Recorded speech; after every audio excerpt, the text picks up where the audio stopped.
بسم اللہ الرحمن الرحیم۔ قربانی کے مسائل سے متعلق آج ارادہ ہوا کہ ان مسائل سے متعلق ایک کلپ ریکارڈ کروا دیا جائے اور لوگوں کو قربانی کے بیسک مسائل بتائے جائیں۔ لوگ بہت زیادہ جو سوالات پوچھتے ہیں تو اس پہ میں نے کچھ اشارے لکھ لیے اپنے سامنے تاکہ جو سوال بہت زیادہ پوچھے جاتے ہیں میں ان کے بارے میں ریکارڈ کروا دوں۔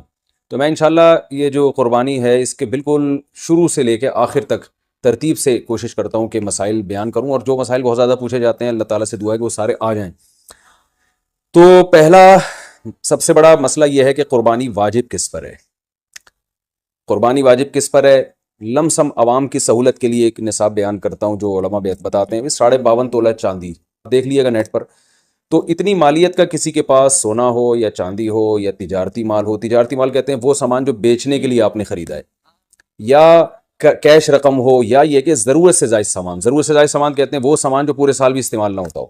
تو ایسی کوئی چیز اگر آپ کے پاس اتنی مالیت کی پڑی ہوئی ہے، یا ایک نہیں دو چار چیزیں مل کے اتنی مالیت کو پہنچ جاتی ہیں، یعنی خلاصہ یہ نکلا کہ آپ کے جو استعمال میں آنے والی چیزوں کے علاوہ آپ کے پاس اتنی مالیت کی مال موجود ہے، اور ضروری خرچے اس میں سے نکال دیں، قرضے نکال دیں، وہ سب نکال کے بھی اتنے پیسے آپ کے پاس بچتے ہیں 50 55 60 ہزار تک، تو پھر آپ پر قربانی واجب ہے۔ یہ بہت مختصر بتا رہا ہوں کیونکہ اگر میں اس کی نصاب کی ڈیٹیل میں گیا تو پورا کلپ اسی میں نکل جائے گا۔ تو لم سم ایک بتا رہا ہوں آپ کو کہ اتنا اماؤنٹ کسی کے پاس ہو تو اس پر قربانی واجب ہے۔ پھر بھی سمجھ میں نہ آئے تو اس بارے میں میرے دوسرے کلپ یوٹیوب پہ آپ کو مل جائیں گے، یا دوسرے علماء سے آپ تفصیل پوچھ لیں، وہ انشاءاللہ آپ کو ڈیٹیل بتا دیں گے، کیونکہ نصاب میں اگر میں زیادہ ڈیٹیل میں گیا تو بہت ہی لمبی بات ہو جائے گی پھر۔ تو اس پر قربانی واجب ہے۔ بڑا مسئلہ یہاں پر ایک یہ اٹھایا جاتا ہے کہ کیا گھر کا سربراہ اگر قربانی کر لے تو سب کی طرف سے کافی ہو جائے گی، یا جو بھی صاحب نصاب ہے جس میں بھی استطاعت ہے اس پر الگ سے قربانی واجب ہے؟ اس میں فقہا کا اختلاف ہے۔ بعض علماء کی رائے یہ ہے کہ ایک آدمی اگر گھر کی طرف سے قربانی کر لے تو سارے اہل خانہ کی طرف سے کافی ہو جاتی ہے، اور اس کے بارے میں بعض تابعین سے آثار منقول ہیں، مصنف ابن ابی شیبہ کی روایات ہیں، لیکن ہماری رائے یہ ہے، اور بر صغیر کے علماء کی رائے یہ ہے، اور امام ابو حنیفہ رحمہ اللہ تعالیٰ کی بھی رائے یہی ہے کہ ہر شخص پر الگ سے قربانی واجب ہے اگر وہ صاحب نصاب ہے۔ اور اس کی دو دلیلیں بہت مضبوط ہیں۔ سب سے مضبوط دلیل رسول اللہ صلی اللہ علیہ وسلم کی حدیث ہے، من وجد سعة لأن يضحي فلم يضحي فلا يقربن مصلانا۔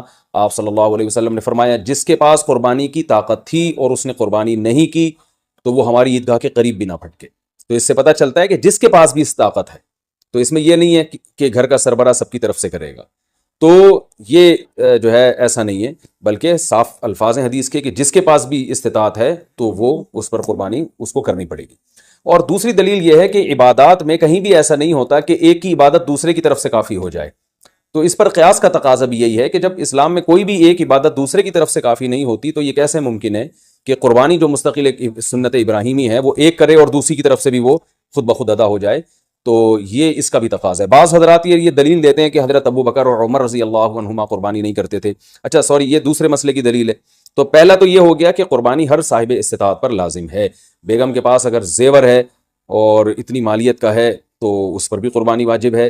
پھر وہ الگ بات ہے کہ اس کی طرف سے میاں اس کی پرمیشن سے کر دے، یعنی واجب تو اس پر ہوگی لیکن ضروری نہیں ہے کہ وہ خود کرے، اس کی طرف سے اس کا میاں بھی کر سکتا ہے اس کی پرمیشن سے، اجازت سے، اور میاں اپنی طرف سے بھی یہ کر دے اور بیگم کی طرف سے بھی یہ کر دے۔ یعنی گھر کے ایک فرد کرے گا اور سب کی طرف سے کافی ہو جائے یہ نہیں ہے، بلکہ ہر فرد کو الگ کرنی پڑے گی۔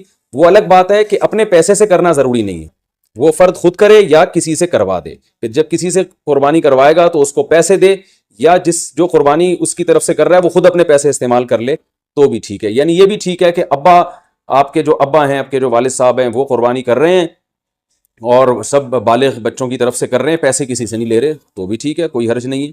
یا شوہر بیوی کی طرف سے کر رہا ہے اور پیسے نہیں لے رہا اس سے تو بہت اچھی بات ہے، ایسا نیک شوہر اللہ میاں سب کو دلائے۔ تو یا بیگم صاحبہ کر رہی ہیں اپنے خرچے پہ اور میاں کی طرف سے بھی کر رہی ہیں، میاں سے پیسے نہیں لے رہی، تو سبحان اللہ، بہت اچھا لگا آپ کو سن کے، تو ہمیں بھی بہت اچھا لگا۔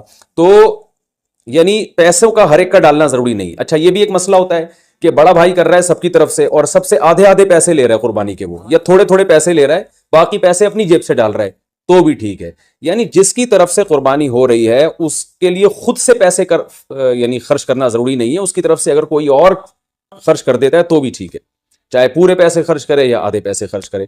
قرضہ لے کے بھی قربانی کی جا سکتی ہے، آپ کے پاس اگر پیسے نہیں ہیں تو آپ قرضہ لے کے کر سکتے ہیں، اگر آپ کو یقین ہے کہ میں یہ قرضہ بعد میں لوٹا سکتا ہوں۔ البتہ قرضہ کھا کے قربانی ٹھیک نہیں ہے کہ آپ نے کسی کا قرضہ دینا ہے، وہ مانگ رہا ہے، دروازے پہ کھڑا ہوا ہے، وہ دے نہیں رہا ہے اور آپ اس کے پیسوں سے بکرے کاٹ رہے ہیں آپ، یہ ٹھیک نہیں ہے، یہ آخرت کے لیے بھی نقصان دہ ہے اور وہ بکرے کے لیے تو نقصان دہ بہرحال ہے ہی ہے۔ تو ایک مسئلہ تو یہ ہو گیا۔ دوسرا مسئلہ یہ ہے کہ قربانی کیا واجب ہے یا سنت ہے؟ تو اس بارے میں بھی دونوں رائے ملتی ہیں علماء کی۔ جو علماء کہتے ہیں سنت ہے وہ بھی عام سنت نہیں مانتے بلکہ سنت مؤکدہ۔ سنت مؤکدہ کا مطلب جو نہیں کرے گا قابل ملامت ہوگا، اور امام ابو حنیفہ رحمہ اللہ تعالیٰ کی رائے کے مطابق یہ واجب ہے، اور اس کی دلیل وہی ہے کہ پہلی بات تو یہ کہ عبادت ہے، اور عبادت میں احتیاط کے پہلو کو ترجیح دی جاتی ہے، کیونکہ احتیاط اسی میں ہے کہ اس کو اگر واجب قرار نہیں دیتے تو بہت سے لوگ قربانی کا فریضہ چھوڑ سکتے ہیں اور اس بات کا خطرہ موجود ہے کہ قیامت میں ان کو گناہ نہ ملے، تو اس لیے احتیاط کے پہلو کو ترجیح جائے گی۔ اور مضبوط دلیل امام حنیفہ کی قرآن نبی صلی اللہ علیہ وسلم کی وہی حدیث ہے، من وجد سعۃ لأن یضحی فلم یضحی فلا یقربن مصلانا۔ آپ صلی اللہ علیہ وسلم نے فرمایا جس کے پاس قربانی کی گنجائش تھی اور اس نے قربانی نہیں کی وہ ہماری عیدگاہ کے قریب بھی مت پھٹکے۔ آپ صلی اللہ علیہ وسلم 10 سال مدینہ منورہ رہے، ہمیشہ آپ صلی اللہ علیہ وسلم نے قربانی کی ہے۔ بعض حضرات یہ دلیل دیتے ہیں کہ حضرت ابو بکر اور حضرت عمر نے قربانی نہیں کی اپنے دور خلافت میں، اس سے پتہ چلتا ہے کہ قربانی واجب نہیں ہے۔ تو یہ دلیل اس لیے درست نہیں ہے کہ حضرت ابو بکر اور حضرت عمر رضی اللہ تعالیٰ عنہ مسکین تھے، غریب تھے، اگرچہ مسلمانوں کے خلیفہ تھے، لیکن یہ ان کی ایک کوالٹی تھی کہ اتنے لاکھوں مربع میل کے مالک ہونے کے باوجود وہ پیون زدہ کپڑے پہنتے تھے، تو صاحب استطاعت پہ قربانی واجب ہے۔ یہ دونوں حضرات بڑے تھے مگر قربانی نہیں کی انہوں نے، جیسے کہ روایت میں آتا ہے اس کی وجہ استطاعت نہ ہونا۔ تو استطاعت اگر نہیں ہے تو پھر قربانی لازم نہیں ہے، بلکہ اگر آپ قرضہ لے کے قربانی کرو گے اور خطرہ ہے کہ میں قرضہ ادا نہیں کر سکتا تو پھر تو جائز ہی نہیں ہے آپ کے لیے، کیونکہ دوسروں کا حق دبا کے آپ کے لیے عبادت کی وجہ آوری یہ ٹھیک نہیں ہے۔ اس کی فضیلت کیا ہے قربانی کی؟ رسول اللہ صلی اللہ علیہ وسلم نے ارشاد فرمایا بقرعید کے دنوں میں ایام نہر میں اللہ کو جانور کا خون بہانے سے زیادہ کوئی عمل محبوب نہیں ہے، اور ہر بال کے بدلے میں اللہ نیکی عطا فرماتے ہیں۔ یہ قربانی کی بہت بڑی فضیلت ہے، اور اس کی فضیلت آپ علماء سے بیانات میں سنتے ہیں۔ میں بھی چونکہ بہت مختصر جلدی بات کر رہا ہوں تاکہ میں پورے موضوع کو جلدی سے سمیٹ لوں۔